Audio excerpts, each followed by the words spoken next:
एक कमेंट बार बार मेरी फीड पे आ रहा है कि ओवर थिंकिंग के ऊपर कुछ बनाओ, कि जो लोग ओवर थिंकिंग करते हैं वो क्यों करते हैं। मैं तुम्हें फ्रैंकली बताऊं तो ओवर थिंकिंग नाम की चीज ना कुछ है ही नहीं। ये एक इल्यूजन है, ये एक इल्यूजन है जो तुमने खुद क्रिएट किया है। और इसके पीछे का अगर मैं तुम्हें कारण बताऊं तो तुम चाहे एग्री करो या ना करो, पर ये सच है। ओवर थिंकिंग जो लोग करते हैं ना, उनके पास में थिंक करने के लिए कुछ नहीं होता। सबसे पहली बात ये है कि तुम्हारी एक्सपेक्टेशंस बहुत ज्यादा हैं दूसरों से। इमोशनली तुम लोग बहुत कमजोर हो। इमोशनली और इंटरनली बहुत ज्यादा कमजोर होने के कारण या खुद को कमजोर समझने के कारण तुम्हारी एक्सपेक्टेशन दूसरों से ज्यादा है। और फिर जो एक्सपेक्टेशंस, जो उम्मीदें तुम्हारी दूसरों से फुलफिल नहीं हो पाती, फिर तुम उनके बारे में सोच करके अपना टाइम खराब करते हो, परेशान रहते हो। ये ओवर थिंकिंग में तुम्हें बताऊं, ये कुछ भी नहीं है। ये तुमने खुद क्रिएट किया है, इल्यूजन है, तुम्हारे द्वारा बनाया गया, और तुम उसी में उलझे रहते हो, उसी में सोचते रहते हो। इसका सबसे बड़ा कारण ये है ना कि तुम्हारा लाइफ में कोई पर्पज नहीं है। तुम्हारे पास में कोई ऐसी चीज नहीं जहाँ तुम थिंक कर पाओ, जहाँ तुम सोच पाओ। वो पर्पज ना होने के कारण, वो चीज ना होने के कारण तुम ओवर थिंक कर रहे हो। इस इल्यूजन को तोड़ो, इससे बाहर आओ। तुम बिल्कुल ठीक हो। ये जो इल्यूजन तुमने क्रिएट किया है, तुम्हारे द्वारा ही बनाया गया एक जाल है जो तुम्हें सच लगता है। इसके बारे में तुम सोचते रहते हो, एक्सपेक्टेशन करते रहते हो दूसरों से, बहुत ज्यादा बहुत ज्यादा बहुत ज्यादा।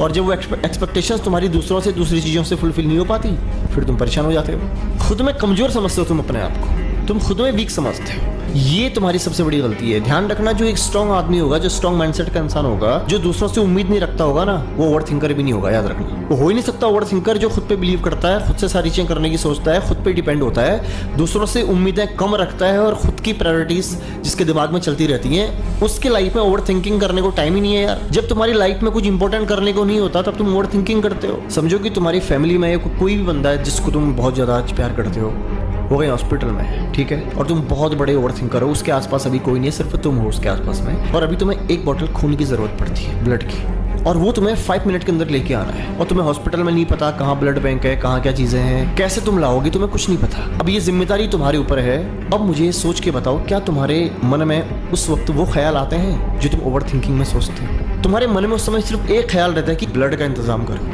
तुम्हें समझ में आ पा रहा है मैं क्या कह रहा हूँ? जब भी तुम ख्याल करना, जब भी तुम्हारी लाइफ में कोई पर्पस होगा, जब भी तुम्हारी लाइफ में कोई वजह होगी जहाँ पे तुम्हें ध्यान देना है, जहाँ पे तुम्हें फोकस करना है, वहां तुम ओवर थिंकिंग नहीं करते हो। क्योंकि तुम्हारे पास थिंकिंग करने के लिए टाइम है, थिंक करने के लिए टाइम है, सोचने के लिए टाइम है। तुम इतने कमजोर नहीं हो जितना तुमने इल्यूजन का जाल बना करके खुद को कमजोर बना लिया है। तुम बहुत स्ट्रांग हो, लेकिन तुम्हारे ही द्वारा जो जाल बनाया ना, ये तुम्हें बार बार सोचने पे मजबूर करता है। तुम सोचते रहते हो, सोचते रहते हो, सोचते रहते हो। जब भी तुम्हारे पास में कोई पर्पस होगा, जब भी तुम्हारे पास में कोई लक्ष्य होगा, कोई टारगेट होगा, कुछ करना होगा तुमने, कोई चीज तुम्हारे लिए जरूरी होगी, ये ओवर थिंकिंग जैसी चीजों का तुम्हारे पास टाइम ही नहीं होता यार। अंदर से मजबूत बनना पड़ेगा तुमने, खुद में बिलीव रखना पड़ेगा तुमने, दुनिया से, लोगों से, बाकी चीजों से एक्सपेक्टेशंस कम करनी पड़ेंगी तुमने, एक पर्पस ढूंढना पड़ेगा तुमने, एक लक्ष्य पे टिकना पड़ेगा तुमने, कुछ इंपॉर्टेंस रखो अपनी लाइफ में जिसके बारे में तुम थिंक कर सको। तुम कभी ओवर थिंकिंग नहीं कर सकते। जब जब तुम्हारी लाइफ में कोई पर्पस होगा, याद रखना, तुम्हें ओवर थिंकिंग करने का टाइम ही नहीं होता। वो सारी एबिलिटीज जो तुम्हें दूसरों में दिखती हैं, वो सारी खूबियां जो तुम्हें दूसरों में नजर आती हैं, वो सब तुम्हारे अंदर भी हैं। लेकिन तुमने खुद को इतना कमजोर समझ लिया है ना, अपने अंदर, अपने विचारों में ही, अपने सेल्फ इमेज को तुमने इतना कमजोर बना दिया है कि तुम्हें वो उम्मीदें, वो एक्सपेक्टेशंस अब दूसरों में नजर आती हैं। इसलिए तुम ओवर थिंकिंग करते हो। इतना इमोशनल होकर के, कमजोर होकर के तुम टिक नहीं पाओगे मेरे भाई दुनिया में।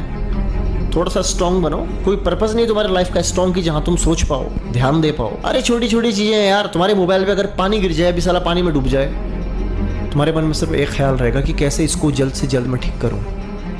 कुछ भी पर्पस हो तुम्हारे पास लाइफ में, कुछ भी, तुम्हारे अंदर की जो एबिलिटीज हैं, जो शक्तियां हैं, जो क्षमताएं हैं, वो तब ही बाहर आती हैं जब तुम्हारे पास में लाइफ में वजह होती हैं। तुम्हारा ब्रेन को एक्टिव करने के लिए तुम्हें उसको वजह देनी पड़ेगी, तभी तो सोचना शुरू करेगा, वरना तुम ऐसे ओवर थिंकिंग करते रह जाओगे। ओवर थिंकिंग नाम की कोई चीज ही नहीं है। खुद से बोलो कि मैं एक स्ट्रांग पर्सन हूँ, मैं ब्रेव हूँ, मेरे पास लक्ष्य है, मेरे को जिंदगी में कामयाब होना है। वो सारी चीजें जो मुझे दूसरों में नजर आती हैं, वो सब कुछ मेरे अंदर है। ये मानो, इस बिलीव को डेवलप करो अपने मन के अंदर। ये ओवर थिंकिंग जैसी चीजें बहुत छोटी हैं, खुद ही लैप्स चली जाएंगी तुम्हारी। समझ में आ रहा है मैं क्या कहना चाह रहा हूँ? ओवर थिंकिंग नाम की कोई चीज ही नहीं होती मेरे भाई, ये तुमने खुद ही क्रिएट किया है। जो भी है, जितने भी ये वीडियो देख रहे हैं, सिंपल वर्ड्स में आपको बता रहा हूँ। एग्जाम्पल मैंने आपको इतने सारे दे दिए। आपके पास में अगर वजह होती है ना, तब आप सिर्फ उस वजह पे सोचते हो। जब पर्पस होता है, तुम्हारे पास पर्पस सोचने के लिए नहीं है कुछ, तुम फालतू में चीजें सोच रहे हो। एक्सपेक्टेशंस तुम्हारी दूसरों से ज्यादा हैं, ये और तुम्हारी ओवर थिंकिंग का कारण सबसे बड़ा।